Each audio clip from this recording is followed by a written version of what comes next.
नमस्कार, मी फराह खान. तुम्ही बघताय महाराष्ट्राचा number 1 Marathi news channel news 18 Marathi. आणि बुलेटिनच्या सुरुवातीला एक मोठी बातमी आहे. शिवसेना आणि राष्ट्रवादीच्या फुटीनंतर पक्ष आणि चिन्हाचा वाद हा सर्वोच्च न्यायालयात पोहोचलेला आहे. गेल्या 3 वर्षांपासून सर्वोच्च न्यायालयामध्ये याबाबत सुनावणी सुरू आहे. केंद्रीय निवडणूक आयोगाने शिवसेना पक्ष हा एकनाथ शिंदे यांचा तर राष्ट्रवादी हा अजित पवारांचा पक्ष असल्याचा निर्णय दिलाय. निवडणूक आयोगाच्या या निर्णयाला उद्धव ठाकरेंच्या शिवसेनेनं आणि शरद पवारांच्या राष्ट्रवादीनं सुप्रीम कोर्टात आव्हान दिलेलं आहे. आणि याविषयीची सुनावणी येत्या काही दिवसांमध्ये होणार आहे. 21 तारखेला ही सुनावणी आहे आणि यावेळेला आपण सविस्तर दोन्ही बाजूंचा युक्तिवाद ऐकून घेणार असल्याचं सुप्रीम कोर्टानं म्हटलेलं आहे. त्यामुळे आता महापालिकेच्या निवडणुका तर होऊन गेलेल्या आहेत, मात्र त्यानंतर सत्ता स्थापनेसाठी हालचाली सुरू असतानाच त्यापूर्वी होणारी ही सुनावणी अतिशय महत्त्वाची आहे. उद्या पाहू ना, तारीख पडते की देवतेचा अंतरात्मा जागा होतो. बरं का, आतला आवाज जो असतो ना तो जागा होतोय आणि संविधानाची किती बूज राखली जाते हे उद्या आम्हाला कळेल. आम्ही 2.5 वर्षात इतक्या चक्रा मारल्या आहेत, त्याच्यामुळे काय होईल देवालाच ठाऊक. याचं कारण असं की 2.5 वर्षाची ही लढाई चाललेली आहे आणि अजूनपर्यंत आम्हाला ते इलेक्शन कमिशनमध्ये त्या न्याय मिळालाच नाही. आता म्हणून कोर्टात आमची केस सुनावणीला येते, याचं मी स्वागत करते. बघूया पुढे काय होतं. पाहुयात पुढची बातमी. दोन्ही राष्ट्रवादीच्या आघाडीचा फॉर्म्युला पुणे आणि पिंपरी चिंचवड महापालिकेमध्ये फेल केलाय. पण आता पवार काका पुतण्याने पुन्हा एकदा नव्या तयारीनं एकत्रितपणे जिल्हा परिषद निवडणूक लढवण्याची तयारी केली आहे. त्यामुळे आता दोन्ही राष्ट्रवादी एकाच चिन्हावर लढणार का अशी चर्चा सुरू झालेली आहे. त्यावर सुप्रिया सुळेंनी उद्यापर्यंत सर्व गोष्टी स्पष्ट होतील असं सांगितलेलं आहे. त्यामुळे आता नेमकं काय ठरतं दोन्ही राष्ट्रवादीचं ते बघावं लागेल.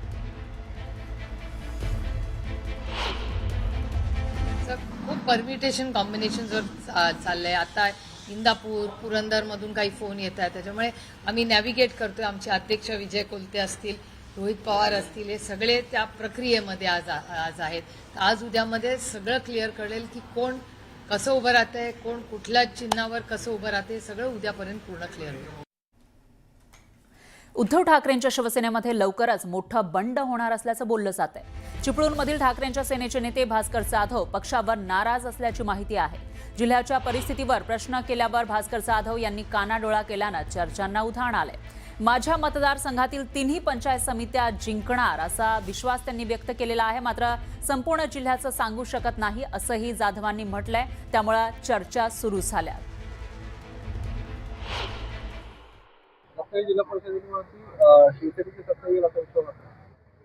मला संपूर्ण जिल्ह्याचं काही सांगता येणार नाही, परंतु माझ्या मतदारसंघामध्ये 3ही पंचायत समिती 100% मी जिंकेन. सरकारच्याकडे कुठलंही काम केल्याचं सांगण्यासारखं नाही. सरकारची वागणं चांगलं नाही. सरकार 10दा खोटं बोलणार असल्यामुळं आज एक नवीन फंडा त्यांनी काढलेला आहे. पूर्वी EVMची मशीनमध्ये चोरी करायची, त्याच्यानंतर मतपत्रिके चोऱ्या करणं झालं, त्याच्यानंतर विरोधी पक्षाचे उमेदवारच पळवणं झालं, नेते पळवणं झालं, लोकप्रतिनिधी पळवणं झालं. मग आता फक्त आणि फक्त पैशाचा महापूर हा त्या ठिकाणी त्या मतदारसंघामध्ये निर्माण करायचा किंवा पैसे वाटायचे आणि निवडणुका जिंकायचा हा नवीन एक फंडा सुरू झालेला आहे. धाराशिवमध्ये पाटील घराण्याच्या विरोधात जिल्हा परिषद निवडणुकीमध्ये शरद पवारांनी डाव टाकलाय. राणा पाटील यांच्या पत्नी लढत असलेल्या तेर मतदारसंघातून शरद पवार आणि सुप्रिया सुळेंच्या अत्यंत विश्वासू मानल्या जाणाऱ्या युती महिला प्रदेशाध्यक्ष सक्षणा सलगर यांना उमेदवारी देण्यात आली आहे. त्यांना रिंगणात उतरवलंय. दरम्यान घराणेशाही बंद करा असं म्हणत सक्षणा सलगर यांनी अर्चना पाटील यांच्यावर हल्लाबोल केला. तर घराणेशाही नाही, त्या पदावर बसणारी व्यक्ती त्या पदाला न्याय देऊ शकते का याचा विचार करून म्हणूनच ही निवडणूक लढवत असल्याचं अर्चना पाटील यांनी म्हटलंय. पुढी वर्ष सगळ्याच पक्षात राहून लोकसभा लढवायची, एकाने विधानसभा लढवायची, एकाने परत उपाध्यक्षाचं परत अध्यक्ष होण्यासाठी. सामान्य जनतेसाठी विकास काय आहे?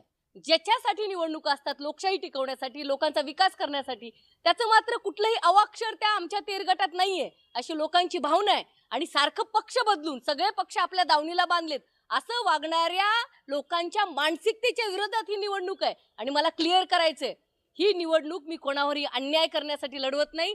जिल्हा परिषद अध्यक्षपद हे ओपन महिला राखीव आहे. अध्यक्षपदाचा उमेदवार निवडून देत आहेत हेच मी माझ्या गटातल्या लोकांना सांगणार. मागच्या टर्मचा उपाध्यक्षपदाचा अनुभव आहे, त्यामुळे अर्थात जर अध्यक्षपदाची संधी पार्टीने दिली तर योग्य तो न्याय त्या खुर्चीला देण्याचा मी प्रयत्न करेल. आणि अनुभव गाठीशी लोकांचं प्रेम आहे, सगळ्या पूर्ण जिल्ह्यातल्या कार्यकर्ते ओळखीचे, तिथले बऱ्याच गावांचे प्रश्न माहिती आहेत, त्यामुळे निश्चित न्याय देण्याचा प्रयत्न करेन. यानंतर बातमी आहे चंद्रपूर महापालिकेची. या ठिकाणी काँग्रेस सत्ता स्थापन करणार का हा सवाल उपस्थित होत असतानाच आता धानोरकर यांनी एक मोठं विधान केलंय. विजय वडेट्टीवार हे भाजपची बी टीम असल्याचा दावा काँग्रेसच्याच खासदार प्रतिभा धानोरकर यांनी केलाय. नाव न घेता त्यांनी वडेट्टीवारांवर फितुरी असल्याचा आरोप केलाय. तर चंद्रपूर हा माझा मतदारसंघ असताना वडेट्टीवारांची नेहमी ढवळाढवळ असते. त्यांना चंद्रपूरमध्ये ढवळाढवळ करायची असेल तर मी त्यांच्या विधानसभा क्षेत्रात लक्ष घालेन, तिथं पण माझे काही लोक आहेत, असंही धानोरकर म्हणाल्या. पक्षातही काही असे फितूर लोक असतात की जे इतर पक्षाच्या सोबत असतात, त्यांच्या संपर्कात असतात आणि आम्ही तुम्हाला नगरसेवक देणारच आहोत, आम्ही तुमच्या सोबत आहोत. शेवटी पक्षात राहूनही भाजपासाठी काम करणारे काही लोक जे भाजपाची बी टीम म्हणून आमच्या पक्षात काम करतात, असे लोक आमच्या पक्षात काही आहे जे आता तेच काम आता हे करत आहे. कदाचित होऊ शकते ते मुनगंटीवार साहेबांना सांगत असेल की माझा एक गट आहे, त्या गटाचं समर्थन मी तुम्हाला देतो. पक्षात बी टीम ही भाजपाची तयार असते, आमच्या पक्षातही तशा बी टीमा भरपूर तयार आहे ना. त्याच बी टीमा आता सुधीरभाऊच्या कॉन्टॅक्टमध्ये असेल किंवा कोणाच्या कॉन्टॅक्टमध्ये असेल. एवढ्या दाव्याने जेव्हा ते म्हणत आहे की काँग्रेसचा एक गट आमच्या संपर्कात आहे, एक गट तर माझ्याकडे आहे, दुसरा गट कोणाकडे आहे हे तुम्हाला चांगलं माहीत आहे. या सगळ्या घडामोडींमध्ये चंद्रपूरमध्ये काँग्रेसच्याच खासदार आणि आमदारांमधील वादाचा फटका पक्षाला बसण्याची शक्यता वर्तवली जाते. याची अपडेट आपण घेत राहणार आहोत. दरम्यान आपला महाराष्ट्रामध्ये पुढे घेऊयात आज दिवसभरातील सर्व महत्त्वाच्या बातम्यांचा वेगवान आढावा. माकपच्या नेतृत्वाखाली पालघरमध्ये शेतकऱ्यांचा लॉंग मार्च निघाला. 50,000 पेक्षा जास्त मोर्चेकरी यामध्ये सामील झाले. प्रमुख मागण्या मान्य कराव्यात अशी मागणी त्यांनी केली, अन्यथा रेल रोको करण्याचा इशारा दिला. छत्रपती संभाजीनगरमध्ये महायुतीच्या बैठकीदरम्यान मोठा राडा झाला.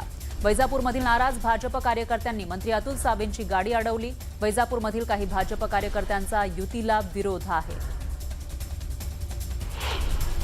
महापौर पदाबाबत भाजप तडजोड करणार नसल्याची माहिती सूत्रांनी दिली आहे. मुंबईत भाजपचाच महापौर होणार, तर स्थायी समितीचे अध्यक्षपदही भाजपकडे राहणार असल्याची माहिती सूत्रांनी दिली आहे. मुख्यमंत्री फडणवीसांनी याबाबत मित्रपक्षांना स्पष्टपणे कळवल्याची माहिती आहे.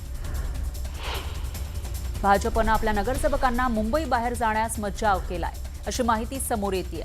भाजपनं त्यांच्या नवनिर्वाचित नगरसेवकांसाठी महत्त्वाचं फरमान काढल्याची माहिती आहे. सगळ्या नगरसेवकांना मुंबईतच थांबण्याच्या सूचना देण्यात आल्या. पुढील 10 दिवस मुंबई सोडू नका अशा सूचना भाजपच्या नेतृत्वानं दिल्याची माहिती आहे. मुंबईचा महापौर 30 जानेवारीला शपथ घेण्याची शक्यता आहे. दिल्लीतील अनौपचारिक गप्पांमध्ये भाजप नेत्यांनी ही माहिती दिली. 22 जानेवारीला महापौर पदाची सोडत निघणार आहे आणि त्यानंतर आठवड्याभरात महापौराची निवड होणार आहे. ठाण्याचे महापौर कोणाकडे जाणार हे पद याकडे सर्वांचंच लक्ष लागलेलं असतानाच पालिकेतील महापौर आणि उपमहापौर यांच्या दालनाच्या साफसफाईला सुरुवात झाली आहे. 2 दिवसांनी आरक्षणाची सोडत निघणार आहे. त्यानंतर महापौर पदाच्या निवडणुकीसाठी प्रक्रिया सुरू होणार आहे. शिवसेना प्रमुख बाळासाहेब ठाकरे राष्ट्रीय स्मारकामध्ये उद्धव ठाकरेंची गेल्या 2 तासांपासून बैठक सुरू आहे. बैठकीमध्ये रश्मी ठाकरेही उपस्थित आहेत. उद्या मनसे आणि ठाकरेंच्या सेनेचे नगरसेवक कोकण भवनला जाणार आहेत. कोकण भवन इथं शिवसेना आणि मनसेचे विजयी नगरसेवक एकत्र पक्ष गट स्थापन करण्यासाठी जाणार आहेत. बाळासाहेब ठाकरेंच्या जयंतीनिमित्त उद्धव ठाकरे आणि राज ठाकरे एकत्र येणार आहेत. 23 जानेवारीला षण्मुखानंद सभागृहात कार्यक्रम होणार आहे आणि या कार्यक्रमानिमित्त ठाकरे बंधू एकाच व्यासपीठावर येणार आहेत. निवडून आल्यावर जनतेचे आभार मानण्यापेक्षा नगरसेवक आनंदानं बेपत्ता झालेत अशी उपरोधिक टीका त्यांनी केली आहे. अमित ठाकरे यांनी ही टीका केलेली आहे. पळवापळवीचे स्वार्थी राजकारण कुठवर चालणार, महाराष्ट्राच्या राजकारणाची पातळी आणखी किती घसरणार अशी टीका त्यांनी केली.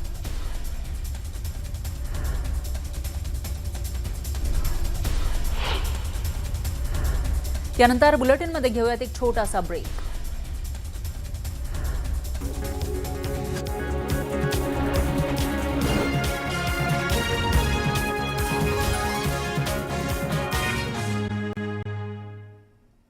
ब्रेकनंतर पुन्हा घेऊयात बातम्यांचा वेगवान आढावा. राष्ट्रवादी काँग्रेसचे आमदार संजय खोडके यांच्या मांडीवर बसून भाजपचे माजी मंत्री प्रवीण पोटे यांनी तिकीट वाटल्याचा आरोप नवनीत राणांनी केलाय. भाजप नेत्या नवनीत राणा यांनी इन्स्टावर पोस्ट करत हा आरोप केला. तसंच प्रवीण पोटे यांचे पगारी नोकर जनतेला फसवतायत, निष्ठावंत भाजप कार्यकर्त्यांवर अन्याय करतायत अशी टीकाही केली. सोलापुरात उद्या दुपारी 2 वाजेपर्यंत स्थानिक पातळीवरच्या सूचना ऐकल्यानंतर जिल्हा परिषदेसाठी युती जाहीर केली जाणार आहे. दादा भुसेंनी याबाबत माहिती दिली. गुहागर, चिपळूण आणि खेड पंचायत समितींवर महाविकास आघाडीचाच झेंडा फडकवणार असं भास्कर जाधव म्हणाले. तर भाजपला लोकशाही संपवायची आहे अशी टीका त्यांनी केली. यानंतर आपला महाराष्ट्रामध्ये घेऊयात एक छोटासा ब्रेक.